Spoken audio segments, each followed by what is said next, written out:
Virgin Voyages is overrated, and I've been on over 47 cruises with 7 different cruise lines, and I'm gonna tell you everything I do and don't like about this cruise line. Hey y'all, it's Koala bringing you quality cruise content. But first, I think I'm on the wrong ship. Let's fix that.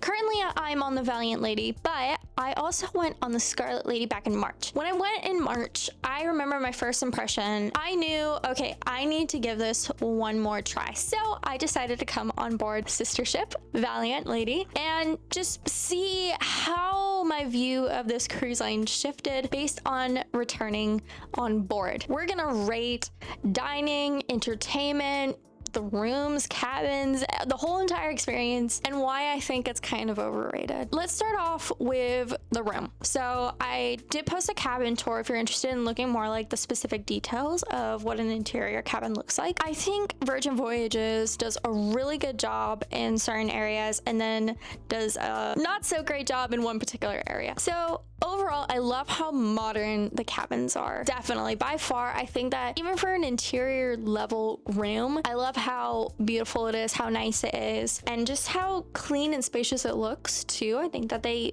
make these cabins in a way that it's easy to maintain as well, and that's important. Speaking of maintenance, I love that you can choose on the iPad, which is a great little feature that they have, if you want just your towels to be replaced, if you want water, fresh water in your room, you know, you can choose. Say you're the kind of person who's like, all right, I don't need my room made up every single day, and you just want like one specific thing and that's it, or you want to clean up yourself and just make it easier on the steward, you can just select on this wonderful iPad the very specific things that you need. Or if you do want your room made up, you can request that too. So I love the flexibility that Virgin Voyages provides with this option. This is a pretty cool tablet actually. It controls the lighting in here as well, and you can watch movies on the TV. It's kind of like a remote control, so there's so many things you can do with it, and I love the technology that Virgin Voyages brings. Now let's talk about the technology. I'm not going to sit here and say Virgin Voyages has the best app, because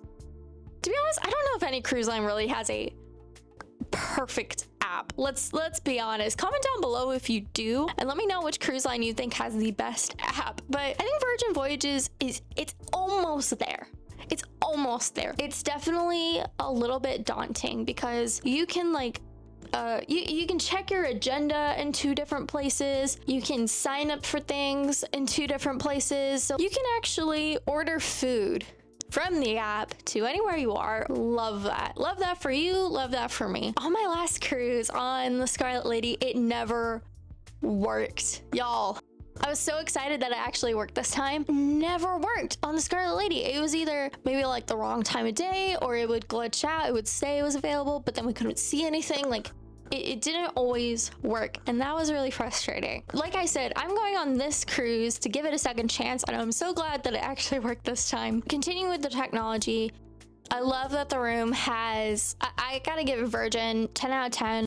Best cruise line regarding outlets, right? You have USB outlets and US compatible outlets across the room. I have it on that side of the bed. I have it on this side of the bed, technically a little further away. And then I have outlets here at the vanity. Not a whole lot of cruise lines, even the refurbished ones, you know, don't have outlets by the bed. And it's like, gosh, it's 2024, people. Now I know, older cruise lines and retrofitting, that kind of stuff. Having outlets by the bed is the greatest thing that Virgin Voyages could have done. Let's talk about another part that I rate Virgin Voyages incredibly highly on. That is service. Y'all, I have flown with Virgin Atlantic several times, and now this is my 2nd time sailing with Virgin Voyages. Always impeccable service. Now, let's talk about the difference between impeccable service here and good service on, we're gonna call them out. We're gonna do it. Royal Caribbean. Royal Caribbean, crew's very friendly. The crew's very outgoing. And they're very good at their job, and they always make sure you're having an exceptional experience. However, it always feels like there are strings attached, right? It's like every single meal now, Royal Caribbean ends with, thank you so much. Don't forget to take the survey. And it's just like, man, one, I'm not on vacation to listen to a 3-minute spiel about a survey. First off, but 2, it just feels like a guilt trip. I don't know. Tell me if you're with me or if you're not, and you think that's complete nonsense. But I want to give a rating to someone when, you know, I'm not forced to. I never like to be forced to do anything. No one does. The difference with Virgin is that it's so genuine. It's like we're talking as humans. We're not talking as like I'm a customer and they're an employee. But I think it's the company culture. That's what the difference is, right? With Royal Caribbean, the workers are benching on the reviews. Whereas I don't think with Virgin they are. I don't think Virgin Voyages employees are like, oh my gosh, I need a 5-star review. Like their salary doesn't depend on it. Now don't get me wrong, like of course a survey is one of the most important things that goes towards your work when you're working on a cruise line, but I don't think there's as much pressure as Royal Caribbean puts on their employees. So, hey, we're gonna call them out. Love you, Royal. I'm always loyal to Royal, but y'all need to back off. I said it. And if no one else is gonna say it, I'm gonna say it. Y'all need to tone it down. Something else that we can compare to Royal Caribbean with is the penny pinching. So, something I love about Virgin Voyages is all the dining is included. Whereas with Royal Caribbean, you have dynamic pricing. So, you know, one day your price could be $20 more. One sailing, and it could be like $300 more for a cabana at the same port. It's like, man, I've been ranting about this to people for a little bit. It's like you could go on Utopia of the Seas or Adventure of the Seas, and you could both go to Coco Cay on the exact same day. But if you're on Utopia of the Seas, they're going to charge you like $500 more than the people on the Adventure of the Seas that is right next to you. Why? Crazy. But with Virgin, it's just all up front. I love that. There's no surprises. There's no, you know, expectations of throwing money here and there. It's just you get what you get.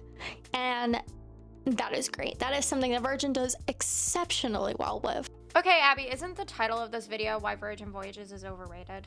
Let's talk about why I think Virgin is overrated, though. So we've talked about the good service. We've talked about, you know, the technology and the way that the rooms are handled and all that. But I think that Virgin is, look, everyone hyped me up to Virgin. Okay, let's be honest. Everyone was like, oh my gosh, it's gonna be like the best cruise of your life, and the food is gonna be incredible, and the entertainment is so... I did not feel that way. And this is where it sucks, because it's like, man, if these like 2 or 3 things could be fixed, then I would absolutely be on the bandwagon. Absolutely.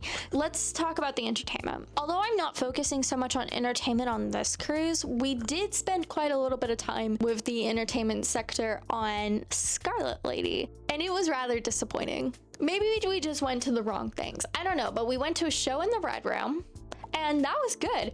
I loved the singers and the musicians and the acts on here. Phenomenal. Actually, we spent so much time listening to an artist at like bars and stuff around the ship because we just loved the talent that they had. But it feels like the entertainment on here is an afterthought. There, I said it. I said it. Because let's talk about the Red Room, right? We had a show in the Red Room, and like I said, the performance itself was amazing. But it's the small room, and it's not really a stage, and there's not a whole lot of props, and there's not a whole lot going on. And it's like, okay, if you just think of it as I'm sitting here to listen to a musician, then like the expectations aren't as high. However, when you're thinking, oh, we have a whole production show going on, then yes, you're gonna be a little bit disappointed because it's not a whole lot of bells and whistles going on for it. If we're comparing it to like Royal Caribbean, I love how we're just comparing a lot to Royal Caribbean right now. But if we're comparing it to Royal Caribbean, you're not gonna have that full production value. And actually it is kind of interesting because we also had this little show. I don't even want to call it a show. It was kind of like a campfire session where they were telling this story about like Virgin Voyages. And it's an interesting story. But it was literally just all of us sitting in a circle listening to someone talk about the history. But it was presented as a show. It was presented as an entertainment event. And me and my boyfriend were kind of like, huh?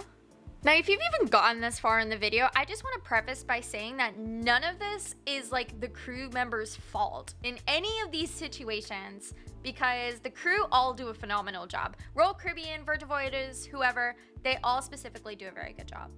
So I don't know. Like I said, maybe we're just picking the wrong things. Maybe we're just not getting lucky. I don't know, but I was quite underwhelmed by the entertainment with Virgin Voyages. The other thing I was underwhelmed by, and I think people might be upset by this, but I was incredibly underwhelmed by the food. Okay, everyone, they always get all these ratings, like rave reviews about their food. We went to Razzle Dazzle for breakfast, and maybe it's just the things that I picked, but those churros, I got the churro, like the rainbow churros, because everyone talks about those. They were cold and hard as a rock.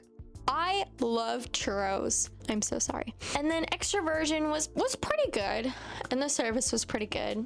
But what really carried that sailing was pink agave, because it was just exceptional across the board. The service was actually the best in that restaurant, and the quality of the food was outstanding. So pink agave carried that cruise, and the wake was good, don't get me wrong, but something I noticed, something we've noticed, and something my parents have noticed, everyone's noticed about this with the virgin ships, is that it's not an open floor kind of concept ship. Everything is kind of like tucked away, but also with the restaurants, it feels so crowded.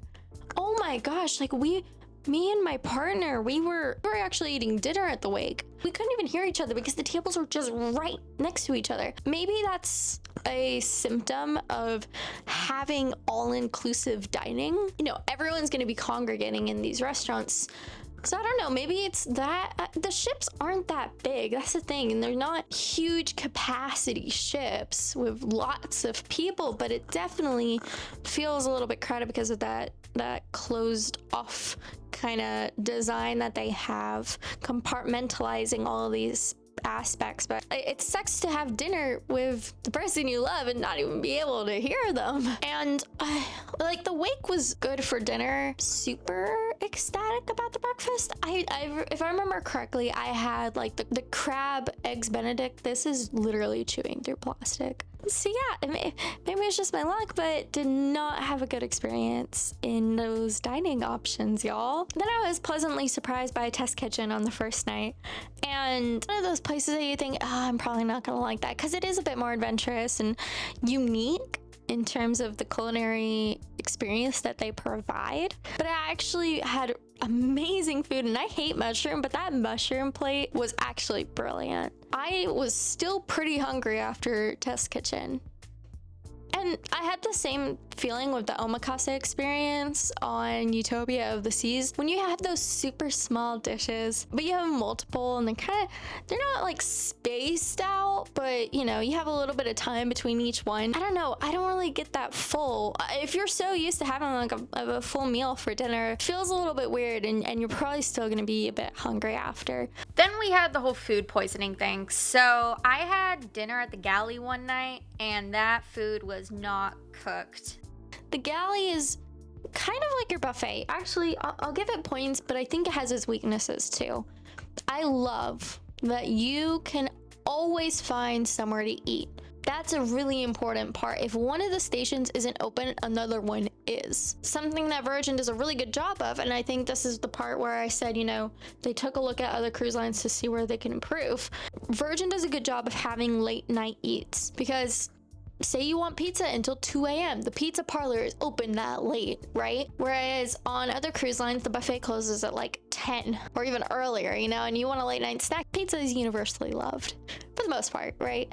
As much of it being a buffet and they have all these different stations that offer a few different things, again, those stations only offer a few different things, and it's portion controlled. So it just makes it a little bit more awkward. And if you wanted like 6 tacos, you have to wait for those tacos to be prepared, and they're really small too. So I don't know, some people like being able to control their portions.